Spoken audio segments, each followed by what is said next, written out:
Beliau mengatakan bahwa hidup kita itu dibentuk oleh pikiran kita.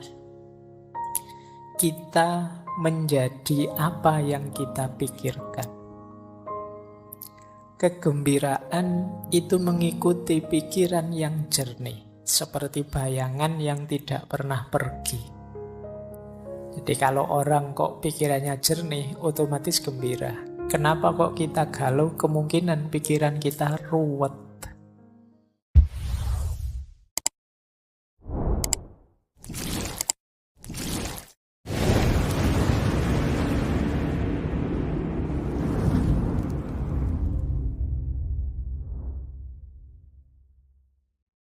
Bismillah. Assalamualaikum warahmatullahi wabarakatuh.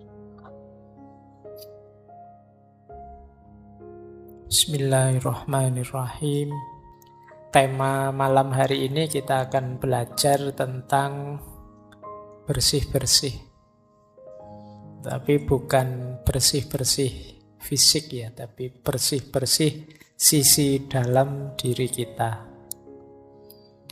Minggu ini kita belajar cara membersihkan pikiran. Minggu depan kita belajar membersihkan jiwa, tazkiyatun nafas. Minggu depan agak sufistik, kalau malam hari ini kita lebih agak filosofis. Meskipun insya Allah tidak terlalu rumit lah, kita mikir yang praktis-praktis saja. Karena bersih-bersih itu kalau terlalu filosofis tidak jadi bersih-bersih. Wong ini praktek kok, bukan mikir. Baik, bismillah ya, kita mulai. Ya tentu saja bersih-bersih pikiran itu dengan asumsi isi pikiran kita itu mungkin sudah banyak yang kadaluarsa, yang out of date, yang kotor, yang ngeres, yang ruwet, yang bulet, dan lain sebagainya. Ayo bersih-bersih. Saya beri judul Clear Mind.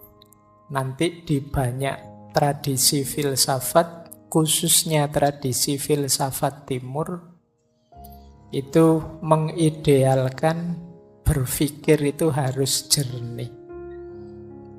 Mengidealkan kejernihan, kebersihan pikiran. Tidak sekedar teknik berpikir yang canggih, tapi pikiran itu sendiri harus bersih, harus jernih, tidak terkontaminasi oleh hal-hal yang dianggap negatif. Ini yang oleh banyak orang sering dianggap sebagai bedanya tradisi timur dan tradisi barat. Kalau barat membahas pikiran, banyak fokus bagaimana dia kritis, bagaimana dia valid, bagaimana dia jelas, bagaimana dia tidak bulet, dan lain sebagainya. Lebih ke teknis. Sementara kalau di timur lebih mengutamakan kejernihannya. Nah, malam hari ini kita belajar menjernihkan pikiran. Tentu saja berarti agak dekat dengan gaya timur. Baik, kita mulai ya. Karena tadi saya bilang timur, ya kita kutip beberapa gagasan para filosof timur. Tokoh-tokoh dari timur. Nah, saya awali dari quote saja dulu sebelum nanti ke teknis membersihkan pikiran kita. Ada quotes menarik, yang ini pernah juga kita kutip di beberapa sesi tentang kekuatan pikiran, yaitu dari Buddha. Beliau mengatakan bahwa hidup kita itu dibentuk oleh pikiran kita. Kita menjadi apa yang kita pikirkan. Kegembiraan itu mengikuti pikiran yang jernih, seperti bayangan yang tidak pernah pergi.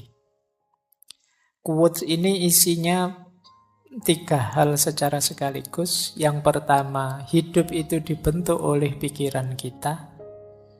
Yang kedua, kita adalah apa yang kita pikirkan. Dan yang ketiga, pikiran jernih itu menggembirakan. Sebagaimana bayangan dengan sesuatu yang dibayanginya. Jadi kalau orang kok pikirannya jernih, otomatis gembira. Kenapa kok kita galau? Kemungkinan pikiran kita ruwet.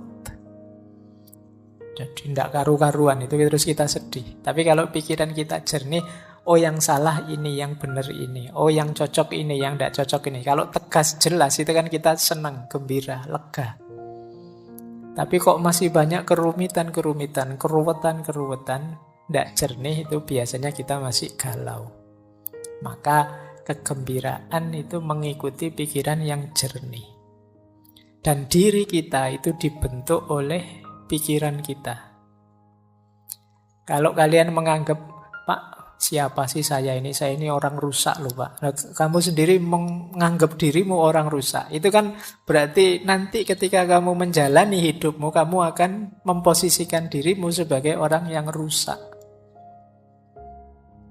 Jadi kita adalah pandangan kita sendiri, pikiran kita sendiri tentang diri kita. Nah, teman-teman boleh flashback ke belakang ya. Selama ini saya itu orang kayak gimana sih? Itu kemungkinan besar berawal dari pikiran kita sendiri. Jadi, mungkin kalau bahasa jauhnya, tidak penting kamu ganteng beneran apa tidak. Yang penting apa? Kamu merasa ganteng.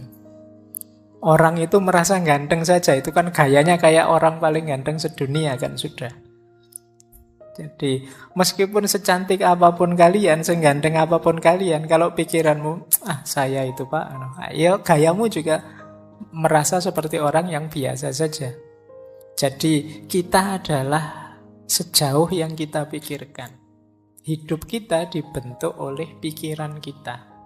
Maka hati-hati dalam berpikir.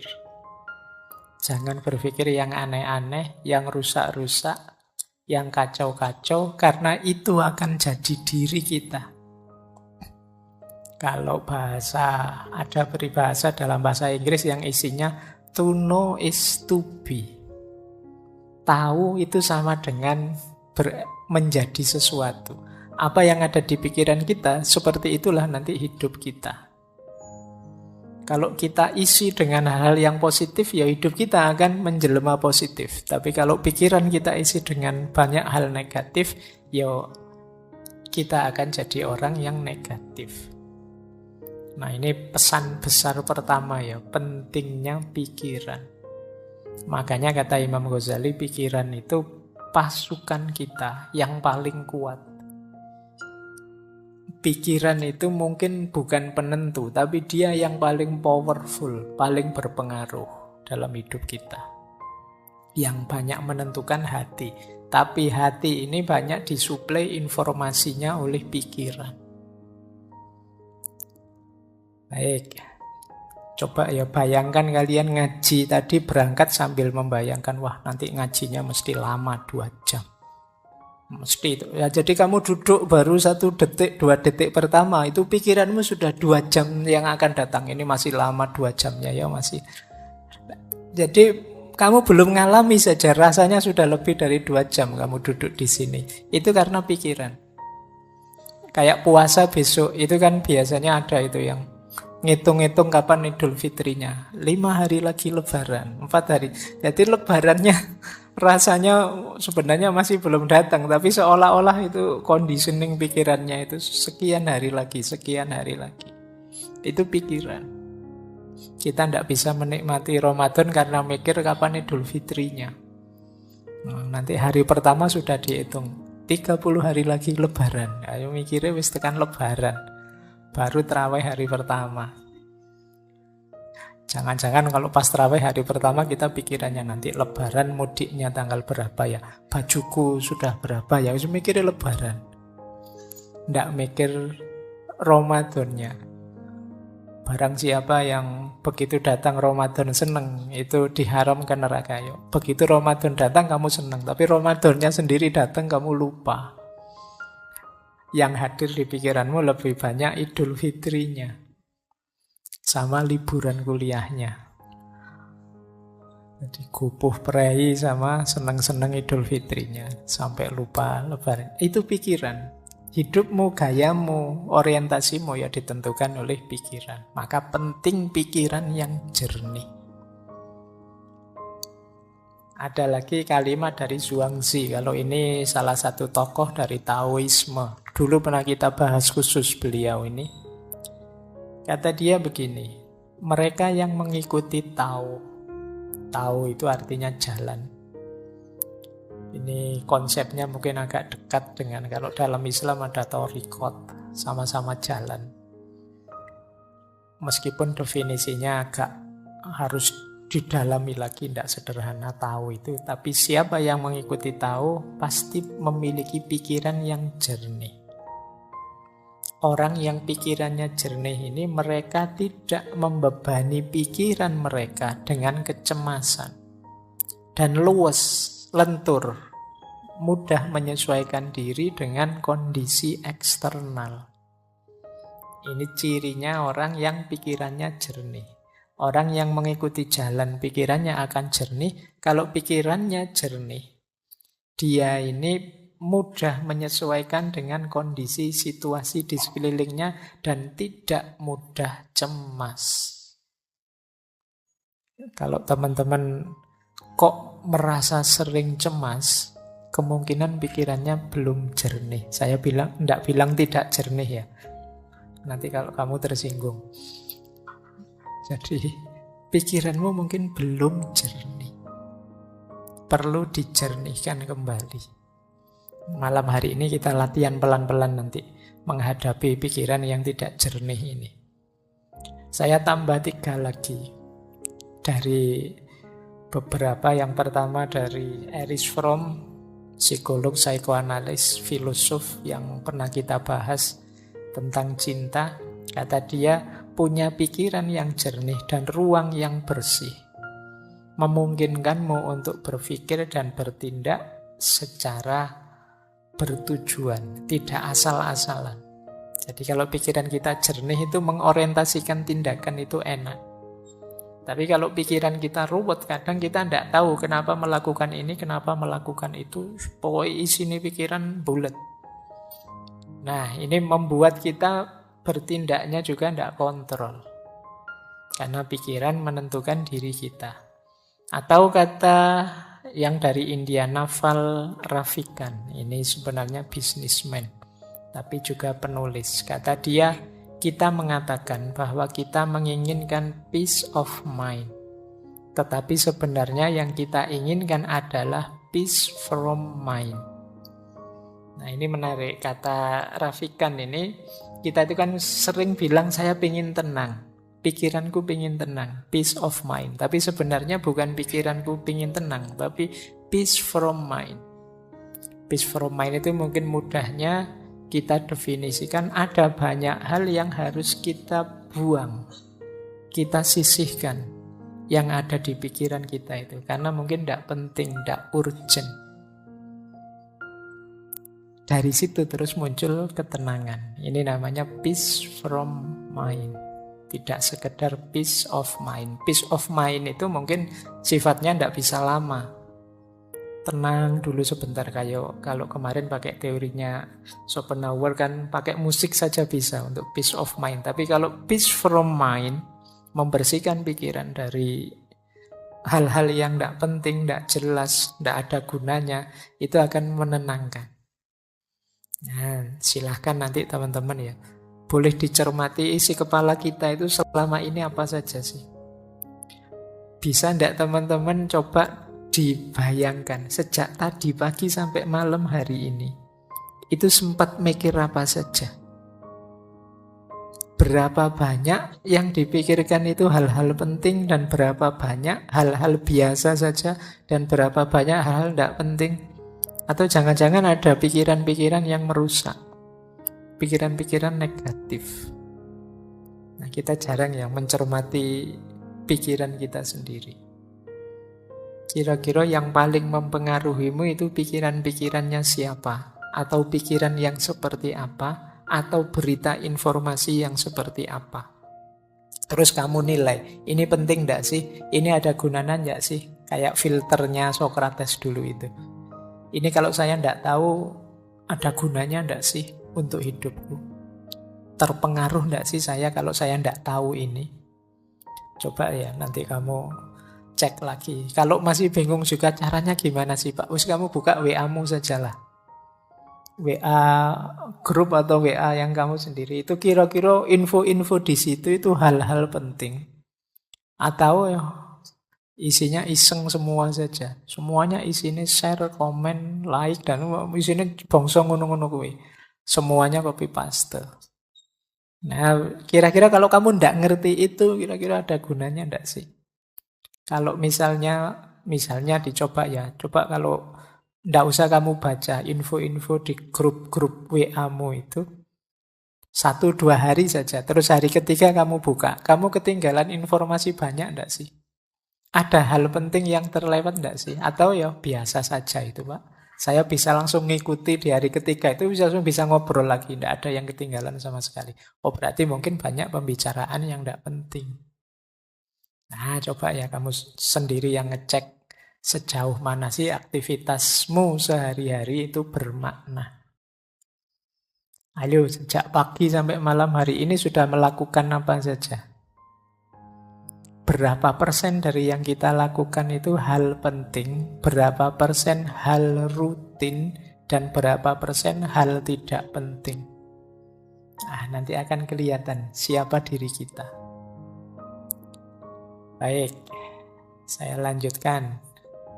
Ini yang terakhir ada pandangan dari Paulo Coelho. Ini penulis.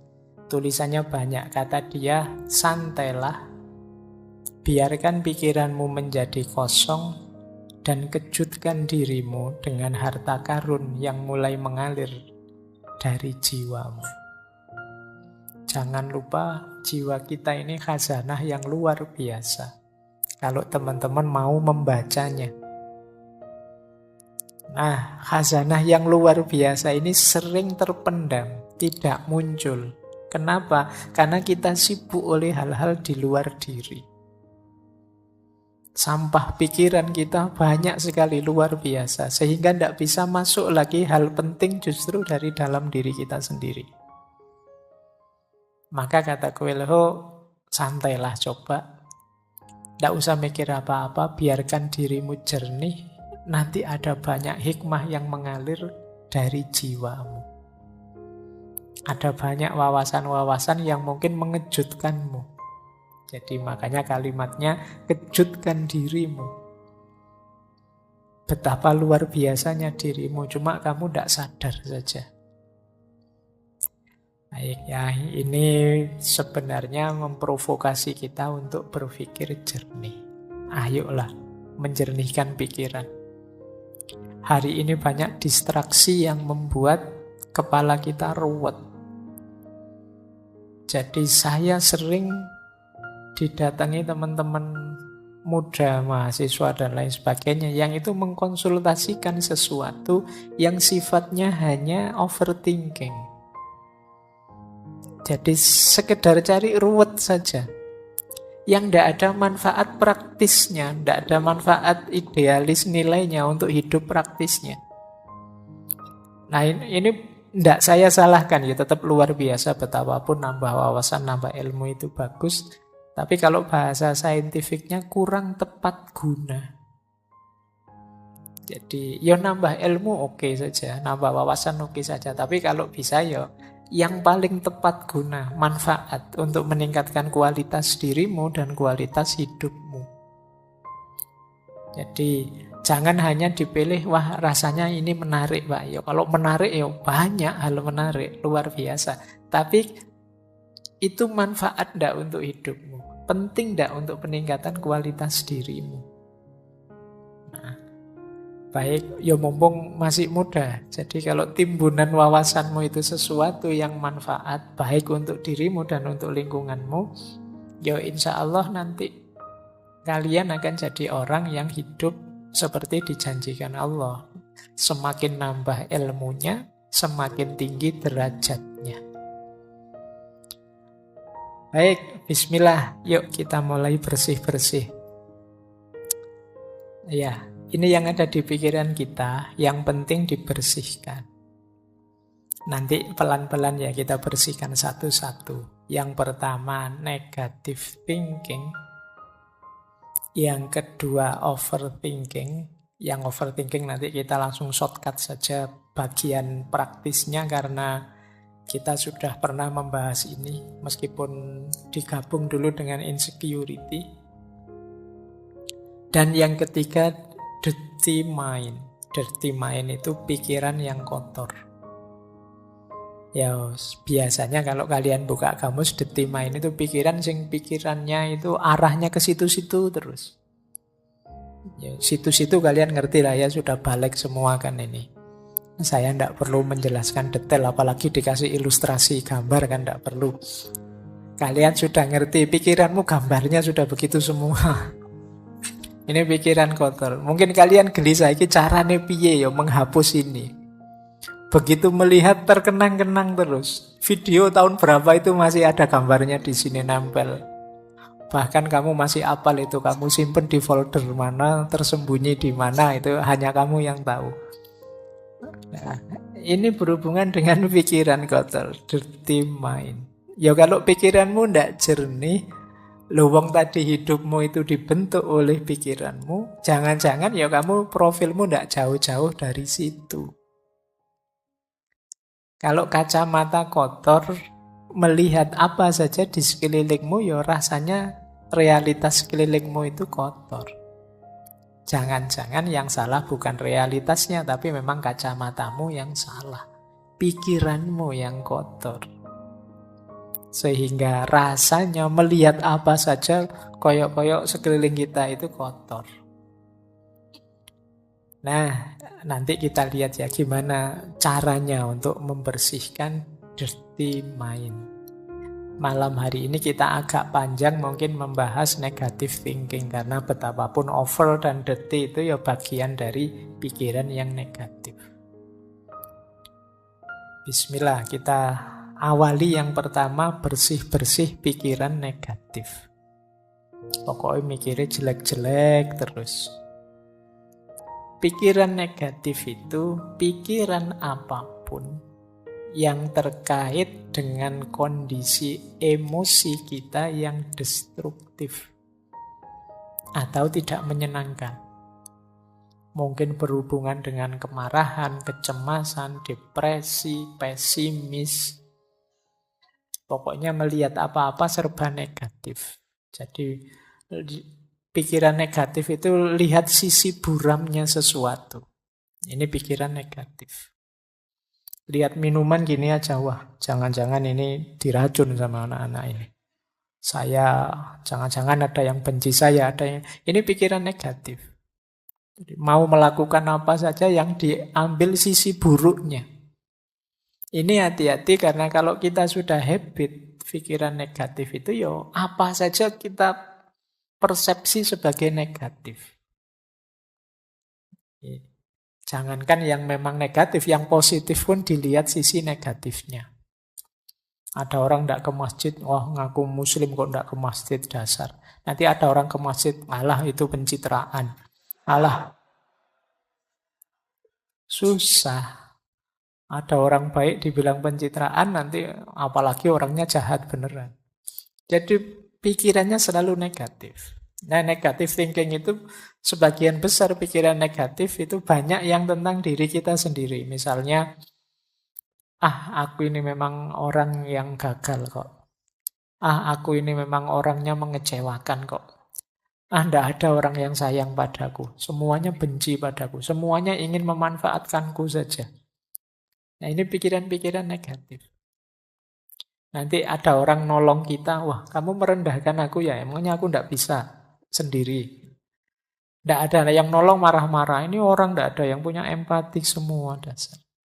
Sulit melawan orang yang pikirannya negatif. Dibantu dianggap merendahkan, tidak dibantu dianggap tidak peduli. Nah, ayo kita latihan, banyak di sekeliling kita orang-orang yang berpikiran negatif. Cirinya apa pikiran negatif itu? Cirinya secara umum ada 4. Pikiran negatif itu otomatis yang pertama. Datang begitu saja. Kalau orang sudah berpikir negatif, ya tidak pakai diusahakan. Sebentar Pak, saya lihat sisi negatifnya, tidak begitu. Otomatis yang muncul itu negatif sudah. Ini sifatnya otomatis. Tidak secara sengaja dirancang untuk negatif, memang wataknya watak negatif. Jadi kalian mungkin ada yang sering berpikiran negatif, sadarilah bahwa itu munculnya sering otomatis saja. Mungkin karena sering kita lakukan, sering kita biasakan.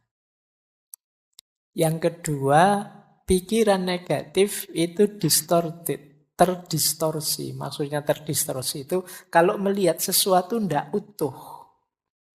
Hanya dilihat sisi jeleknya saja. Misalnya ngaji filsafat ini kan kurangnya juga banyak. Meskipun bagi banyak orang manfaatnya juga ada. Tapi yang manfaat tidak dilihat, yang dilihat jeleknya saja. Mungkin ngaji kok selesainya jam 10 malam, itu pun ngomong sendiri Pak Faiznya tidak ada. Nah, itu memang jelek yang bagian itu. Kemudian ngaji kok tidak ada rekaman videonya, kalau direkam suara saja, saya sering dikritik itu. Biar saja lah, biar ada jeleknya untuk mancing yang pikirannya negatif. Jadi kalau tidak begitu kan tidak terpancing, tidak kelihatan kalau pikiranmu negatif. Jadi pikiran negatif itu terdistorsi. Jadi melihat apa-apa dipotong bagian negatifnya. Orang seperti ini biasanya sulit senyum. Pikirannya ruwet, terus kalau ada apa-apa itu. Jadi serba khawatir, serba cemas. Karena dia menggunakan kacamata burem terus, negatif terus. Yang ketiga, obstruktif. Obstruktif itu pikiran ini menghalangi kita untuk mencapai tujuan-tujuan tertentu. Karena pikiran negatif ini akhirnya kita kuliahnya tidak bisa maksimal. Mau kuliah ke kampus bawa motor, wah di kampus itu parkirannya kacau, kalau motorku hilang gimana? Mau ke kampus, naik trans, nanti naik trans itu kadang ya tidak jelas juga, nanti jangan-jangan aku malah telat, jangan-jangan mau bareng temen, nanti malu, nanti masuk bareng, wong punya motor sendiri malah anunya bareng. Jadi pikirannya buat akhirnya ya, tujuan-tujuan hidup banyak yang tidak terpenuhi. Itu namanya obstruktif. Menghalangi kita mewujudkan keinginan. Ini berarti pikiran itu sudah negatif sudah. Kemudian yang terakhir, pikiran negatif itu plausible. Plausible itu masuk akal. Masuk akal menurut kita yang berpikiran negatif. Kita cari saja alasan untuk melihat sisi negatifnya. Dan mesti ketemu wong alasan itu bisa dibuat. Alasan itu kan hasil karya akal kita. Seperti saya bilang tadi, pikiran itu mau kita ajak kemana saja bisa. Wong yang salah itu ya kita bikinkan alasan biar benar saja bisa kok. Itu yang disebut plausible. Maka pikiran negatif juga begitu. Dia didukung oleh akal kita. Benar itu, kamu ndak usah ke kampus daripada motornya hilang. Paling dosennya ngomongnya juga gitu-gitu aja. Ndak ada menarik-menariknya misalnya. Mending di YouTube saja banyak, ngapain sih. Dan justifikasinya mesti ada. Mbok kamu sampai terancam DO pun dia bisa, alah kuliah itu kan ndak nomor 1. Masa depan tidak ditentukan oleh kuliah, sudahlah. Plausible. Yang buruk, yang negatif, yang jelek bisa kita carikan argumen biar tetap bagus. Ini ciri-ciri pikiran negatif. Jadi dia ini otomatis muncul, mendistorsi realitas, menghalangi keinginan-keinginan baik kita, dan kita anggap masuk akal. Padahal itu ya sebenarnya ya negatif. Jadi, ayo ya dicari kalau ada makhluk seperti ini dalam diri kita, ayo dibersihkan.